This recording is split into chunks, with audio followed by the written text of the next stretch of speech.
नमस्कार दोस्तों।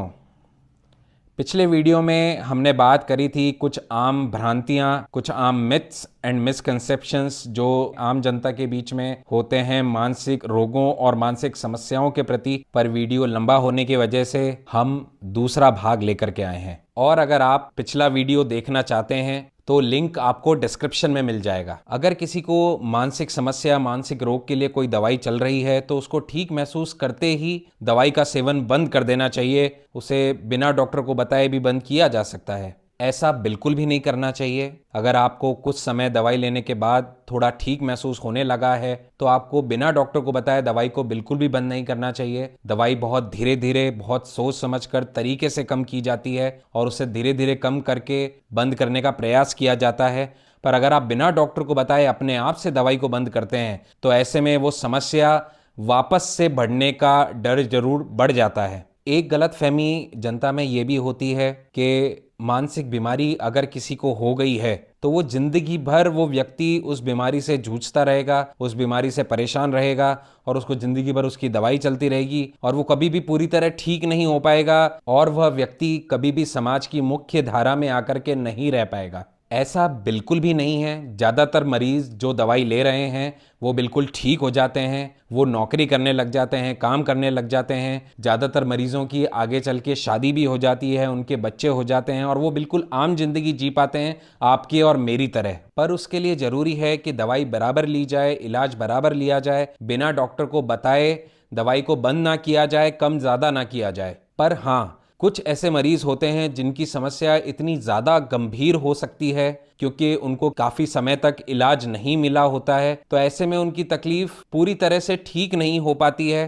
पर ऐसे मरीज बहुत ही कम होते हैं और ऐसी स्थिति में कोई व्यक्ति ना पहुंचे उसके लिए ज़रूरी है कि हमको और आपको अगर कभी भी किसी व्यक्ति में या अपने स्वयं के अंदर किसी तरह का मानसिक लक्षण या कोई किसी तरह की परेशानी महसूस हो तो तुरंत मनोचिकित्सक, साइकेट्रिस्ट के पास में जाना चाहिए, उसके बारे में सलाह लेनी चाहिए, ज़रूरत हो तो इलाज लेना चाहिए। मानसिक रोगों में इलाज का एक तरीका होता है जिसे ईसीटी बोलते हैं, जिसका पूरा नाम इलेक्ट्रोकन्वल्सिव थेरेपी होता है। आम भाषा में हम लोग इसे इस तरह से सुनते हैं जैसे दिमाग में बिजली का झटका लगाना या बिजली का शॉट लगाना। और क्योंकि हम इस तरह से इस इलाज को बयां करते हैं तो कई बार हम आम समाज में इस तरह से महसूस कर सकते हैं कि ये इलाज बहुत ही खराब है या ये इलाज बहुत ही खतरनाक है या ये इलाज अगर किसी व्यक्ति में दिया जा रहा है तो उसकी मानसिक स्थिति बिल्कुल ही खराब हो चुकी है और वो बिल्कुल ठीक नहीं हो सकता।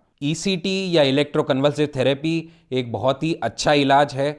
ये ज़्यादातर हम ऐसे मरीजों में देते हैं जिनके अंदर दवाइयों में इतना अच्छा परिणाम हमें नहीं मिला जितना हम चाहते थे, तो ईसीटी दी जाती है और ये बहुत ही सुरक्षित है और इसके जो परिणाम हैं वो बहुत ही अच्छे हैं। ऐसे में तुरंत मरीज को जो दिमागी समस्या है वो ठीक होने लगती है और इस इलाज में ऐसा कुछ भी नहीं है जिससे कि हमको या आपको डरने की जरूरत हो कि साहब ये इलाज अगर ले लिया, दिमाग का शॉट या दिमाग में बिजली का झटका अगर किसी ने लगवा लिया तो मतलब साहब बहुत बुरी बात हो गई। इस इलाज के प्रति जो इतनी मिथ्स हैं, इतनी भ्रांतियां हैं समाज में, उसका कहीं ना कहीं कारण जो फिल्मों में इसको जिस तरह से दर्शाया जाता है कि ये बहुत ही यातना भरा, बहुत ही दर्द भरा एक एक्सपीरियंस होता है मरीज के लिए, ऐसा बिल्कुल भी नहीं होता है। ये बेहोशी की हालत में दिया जाता है, मरीज को इसका बिल्कुल भी याद नहीं रहता है, स्मरण नहीं रहता है और ये बिल्कुल सेफ होता है और ना ही इसमें किसी तरह की चोट लगती है। इसमें नुकसान की संभावना बिल्कुल न के बराबर होती है और कई तरह की शारीरिक जांच कराने के बाद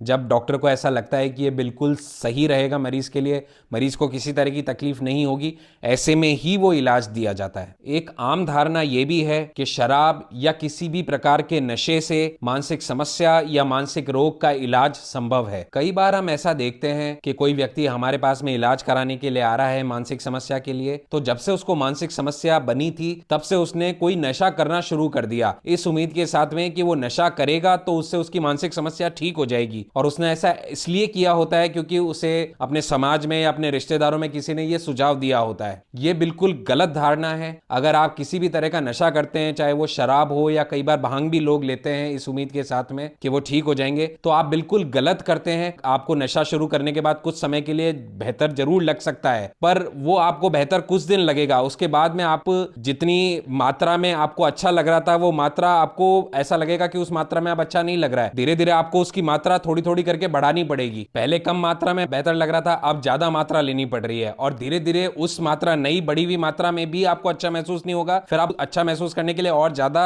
मात्रा उस नशे की बढ़ाएंगे। तो ऐसे धीरे धीरे करके आप उस नशे के आदी हो जाएंगे, आप बहुत ज्यादा वो नशा करने लग जाएंगे। फिर आपकी समस्या, मानसिक समस्या तो रहेगी रहेगी, साथ में नशे की भी समस्या बन जाएगी, और उस नशे के अपने अलग दुष्परिणाम शरीर के ऊपर और मानसिक स्थिति के ऊपर हो सकते हैं। मानसिक रोगों के इलाज का जो रिस्पॉन्सिबिलिटी है, दायित्व है, वो केवल मनोचिकित्सक, वो मनोरोगी जिसको इलाज की जरूरत पड़ रही है, और मेडिकल के लोगों, सिर्फ इनकी ही जिम्मेदारी है। घर वालों की कोई जिम्मेदारी उसके अंदर नहीं है। ये भी एक आम धारणा लोगों के बीच में पाई जाती है। ये बहुत ही अधूरी सोच है। अगर किसी व्यक्ति को मानसिक समस्या है तो उसकी मानसिक समस्या को पहचानना, उसे सही डॉक्टर के पास लेकर के जाना, और जब तक वो मनोरोगी या व्यक्ति जिसको मानसिक समस्या हो रही है, वो अगर खुद दवाई लेने में सक्षम नहीं है, तो उसको सही दवाई देना, सही समय पर देना और सही मात्रा में देना, जब तक कि वो व्यक्ति खुद को संभालने की स्थिति में ना आ जाए, तब तक उस मरीज के, उस व्यक्ति के निकटतम फैमिली और फ्रेंड्स की ये जिम्मेदारी होती है कि वो मरीज को संभाले और उसको दवाई बराबर दे, जब तक कि वो व्यक्ति खुद से समाज की मुख्य धारा में वापस से सम्मिलित ना हो जाए। तो दोस्तों, ये थी कुछ आम मिथ्स, मिसकंसेप्शंस और भ्रांतियां जो मानसिक समस्याओं, मानसिक रोगों के प्रति समाज के अंदर आमतौर पर हमें देखने को मिलती है। अगले वीडियो में हम बात करेंगे डिप्रेशन के बारे में। डिप्रेशन किस तरह का रोग होता है, क्या उसके लक्षण होते हैं, क्या उसका इलाज होता है। तो तब तक के लिए